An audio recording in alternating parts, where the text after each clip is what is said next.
kalau cinta tuh bisa dipupuk.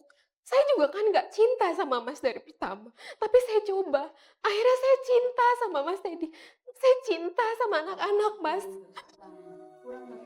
Saya tahu, saya sudah mencoba 4 tahun. Mas Selama Teddy 4 coba tahun apa pun itu saya lagi? menderita. Mas, Mas menderita. Saya jauh lebih menderita, Mas. Saya jauh lebih menderita. Teddy, kenapa sih nggak sayang sama adik saya? Tunggu. Teddy, saya minta.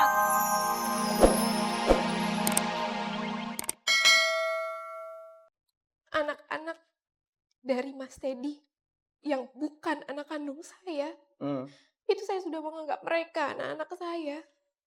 Kurang apa lagi? Saya tidak tahu, Mas. Semuanya saya udah kasih sama dia. Sudah berusaha menjadi istri yang sebaik-baiknya. Sebaik-baiknya, Mbak. Anda merasa- Apapun saya lakukan. Saya sangat mencintai mereka. Tapi Mas Teddy tega. Dia mau menikah lagi dengan perempuan lain. Itu saya nggak terima.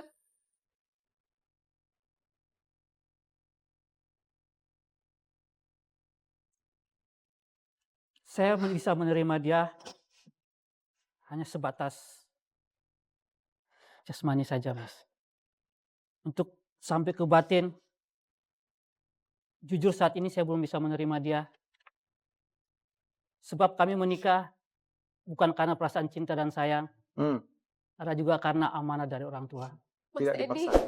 Tidak ada paksaan memang saat itu, tapi saat itu saya lagi kalut, tidak ada pilihan lain, dan satu-satunya yang terbaik adalah Terbaik untuk siapa, Mas Teddy? untuk keluarga semuanya. tapi Mas Teddy kan selalu menekankan sama saya kalau cinta tuh bisa dipupuk. Saya juga kan nggak cinta sama Mas dari pertama, tapi saya coba. Akhirnya saya cinta sama Mas Teddy. Saya cinta sama anak-anak, Mas. Saya tahu, saya sudah mencoba 4 tahun. Mas Selama Teddy 4 coba tahun apa pun itu saya lagi? menderita. Mas menderita. Saya jauh lebih menderita, Mas. Saya jauh lebih menderita. Teddy, kenapa sih nggak sayang sama adik saya? Tunggu. Teddy, saya minta kamu jangan seperti itu. Kamu harus berubah. Karena perkawinan itu bukan karena biologis, karena bukan itu nafsu. Kamu inginkan rumah tangga Saya kamu sudah utuh. mencoba, Bu. Saya sudah minta mencoba. jangan Mencoba bukan hanya lupakanlah 1 hari, Bu. bayangan-bayangan Bukan hanya 1 tahun, almarhum 4 istri tahun saya kamu. mencoba. Saya menderita 4 tahun. Apa perlu saya melanjutkan lagi percobaan ini untuk menderita selama-lamanya? Kamu nggak kasihan sama anak kamu. Ted. Tega Teddy ya kamu ya. Ted, usaha apa yang kita akan melakukan? Usaha apa? Jawab. Ya, buktinya sampai sekarang saya bisa tahan selama 4 tahun. Kamu sudah pernah berobat ke dokter atau apa gitu? Ya, memang tanpa pengetahuan dia, saya sendiri ke konsultasi. Mas Helmi dia Kapan selalu pergi sih, Mas? sendiri, Kapan? kemana-mana sendiri. Nggak mau konsultasi sama istrinya. Setiap saya Masalah. ajak, Mas nggak mau kan? Alasannya banyak kan, Mas? Iya, tapi saya itu nggak mau pergi berdua, saya maunya sendiri aja. Saya mau Kenapa coba. begitu? Itu kan masalah kita berdua. Saya tahu, saya mau coba sendiri bagaimana, tapi saya sudah mencoba. Kenapa sih, Mas? Kamu egois banget, Mas. Oke. Baik, saya melihat bahwa di sini ada unsur komunikasi yang tidak nyambung. Tapi Ya, jangan lupa untuk urusan begitu kadang-kadang pria jalan sendiri karena ada malu, ini masalah pride. ada rasa Ya, segan. Anda harus juga memahami itu.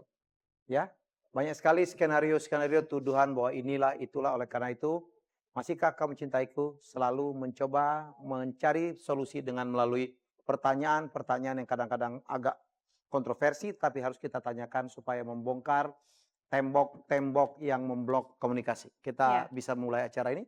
Oke, Ya. kita langsung aja mulai ya. dengan pertanyaan yang pertama, Mas. Baik, Mas Teddy.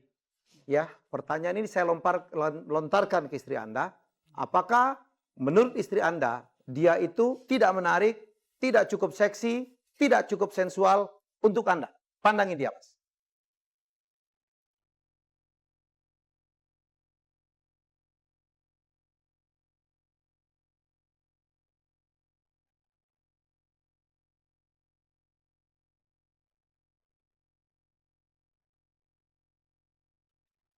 Enggak, menurut saya Enggak apa, Mas? dia seksi, Cantik? dia cantik, Sensual? sensual juga.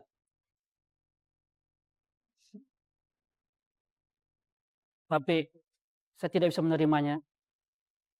Dan walaupun sekarang saya bersama itu, karena saya kagumi itu, makanya saya menikah sampai sekarang ini. Saya terima dia.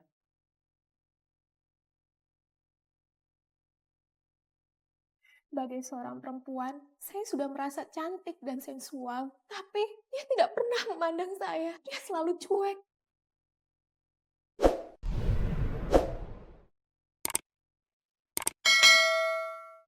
Oke, Kamu.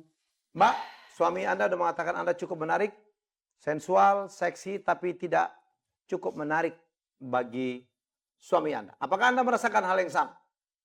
Anda merasa cukup sensual? Saya jadi nggak percaya diri, Mas. Saya tuh udah ngelakuin apa aja. Saya udah fitness lah. Saya udah ngurus badan, semuanya. Gimana saya mau rasa percaya diri saya kalau saya sensual, saya menarik. Kalau diranjang pun dia nggak pernah bisa memuaskan saya. Kasihan. Ya, memang mungkin untuk dalam kondisi yang berbeda, saya akan ikut marah mungkin sama Teddy. Cuman untuk kasus yang ini, saya coba memahami juga kesulitan yang dihadapi oleh Teddy.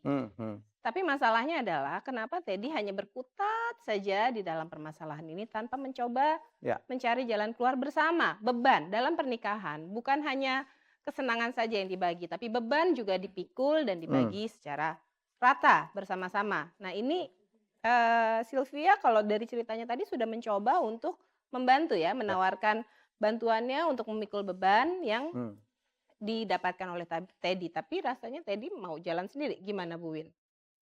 Ya, memang betul seperti yang Mbak Dian katakan. Walaupun ini masalah Mas Teddy, tetapi masalah ini kan menyangkut juga masalah istrinya. Jadi harusnya diatasinya bersama-sama gitu ya. Walaupun Mas Helmi tadi mengatakan mungkin malu ya, tapi kan ini saling berkaitan gitu. Jadi kalau tidak melibatkan istri, betul bisa dikatakan komunikasinya terputus atau bahkan bisa dikatakan egois gitu ya. Karena saya lihat di sini usahanya istri Anda berusaha untuk melakukan yang terbaik, hanya mungkin tidak tepat dengan situasi ini. Jadi harus memang usaha itu disesuaikan dengan saran dari ahli, nanti harus bagaimana.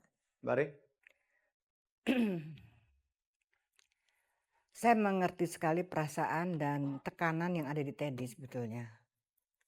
Usaha yang luar biasa yang dilakukan oleh istri dengan maksud yang bagus sekali dan murni sekali. Dan sekarang pada saat sekarang, tahun yang keempat, sudah begitu mencintai Teddy. Dan berhasil dia mencintai Teddy dan anak-anak. Teddy tidak melihat. Yang dilihat adalah istrinya yang lalu. Karena rambutnya sama, baju-bajunya sama, gaya-gayanya, cara masaknya atau apa saya tidak tahu lah. Andai kata waktu itu sudah ke expertnya atau ke ahlinya masalah ini, turun ranjang tidak gampang ya. Tidak ada sebetulnya. Itu jarang satu orang, satu couple dalam sejuta mungkin ada. Memang di India itu banyak, di negara India hal itu biasa banget. Jadi karena apa? Dengan orang yang sama akan berubah, moodnya hilang, kemauan tuh hilang sama sekali, selera makan hilang, apa-apa hilang. Karena aduh yang itu, aduh kok sama ya, padahal dia udah meninggal. Andai kata rambutnya dipotong dengan gayanya, dan dia udah fitness, sudah tambah bagus, tapi dia hilangkan semua suasana dari istri pertama atau dari kakak. Insya Allah. Malah itu menggarahkan kembali, timbul sesuatu yang, karena you mengatakan, andai kata kalau lihat wanita yang lain, ada timbul. Nah, jadikanlah istrimu bicara. Sayang, jangan pakai rambut gitu deh. Kamu potong aja atau apa modelnya lain dan segala macam. Rubah, kamu jangan jiplak, kakak. Andai kata itu saja. Karena kamu mengatakan, andai kata kalau orang lain tuh ada timbul. Memang pasti timbul 4 tahun kamu gak ngapa-ngapain ya gimana, apa jadi odol apa? Ada itu psikis loh itu, tekanan tuh minta ampun. Tekanan batin kamu yang mau meledak. Nah meledaknya sekarang, kamu mau mengatakan kamu mau madu atau apa, mau cari yang menikah lain. lagi. Kenapa mencari yang lain? Karena yang berbeda. Yang lain sama sekali. Nggak mau yang sama seperti yang sudah almarhum.